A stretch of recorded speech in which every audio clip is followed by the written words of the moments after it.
2 തുള്ളി നാരങ്ങ ഉറ്റിച്ചിട്ട് ചോറ്റു. നിറം മാറിയിൽ പിന്നെ ചെയ്യണ്ട. ചോറ്റിക്കോ ചോറ്റ്. നിറം മാറിയില്ലെങ്കിൽ 1 തുള്ളി കൂടി ഇറ്റിച്ചോ. മാറി 2 തുള്ളി മതി, ഒരുപാട് വേണ്ട.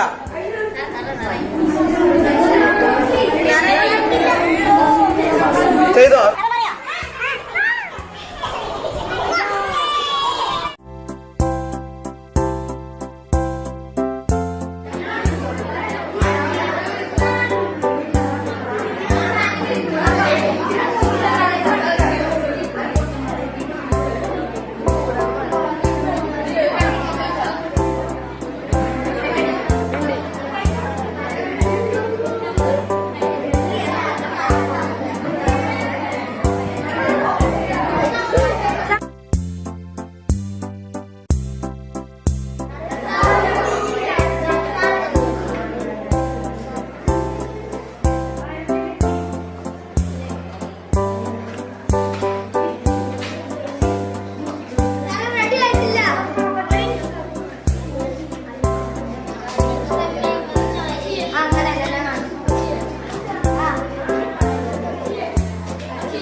ഇനി നമുക്ക് വേണ്ടത് ചുവപ്പ് പേപ്പറാണ്.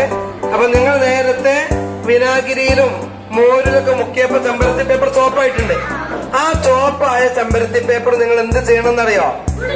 അത് ഇനി ആദ്യം ചുണ്ണാമ്പ് വെള്ളത്തിൽ മുക്കുക. നന്നായിട്ട് മുക്കണം. ചുണ്ണാമ്പ് വെള്ളത്തിൽ ചോപ്പായ പേപ്പർ ചുണ്ണാമ്പ് വെള്ളത്തിൽ മുക്കിയേ.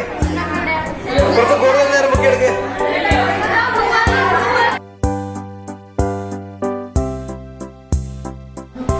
ഇപ്പൊ കുപ്പിമൂടിയുടെ മുകളിൽ എത്രയിൽ ഇരുന്നിട്ടാ ഇത് കത്തുന്നത്? 5-ല്. മറുഭാഗത്ത് എവിടെയാണ് ഇമേജ് കാണുന്നത് അങ്ങോട്ട് മറ്റേ കുപ്പിമൂടി വെക്ക്. ഇപ്പൊ ആ കുപ്പിമൂടിയുടെ മുകളിൽ കത്തുന്ന പോലെ തോന്നുന്നുണ്ടോ? ഇപ്പൊ വസ്തു എത്രയില്ല? മെഴുകുതിരി എത്രയില്ല? 5-ല്. അതിന്റെ പ്രതിബിംബം 5-ൽ തന്നെ. ഇനി മെഴുകുതിരി 10-ലേക്ക് വെക്കൂ. ഇപ്പൊ പ്രതിബിംബം എവിടെയുള്ളത്? അവിടെ വെക്കൂ കുപ്പിമൂടി. അതിന്റെ മുകളിൽ കത്തുന്നുണ്ടോ? 10 തന്നെയാണോ? അല്ലേ? ഇനി വസ്തുവിനെ 15-ലേക്ക് വെക്കൂ.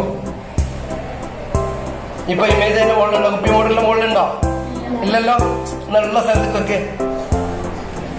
ഇപ്പോഴോ?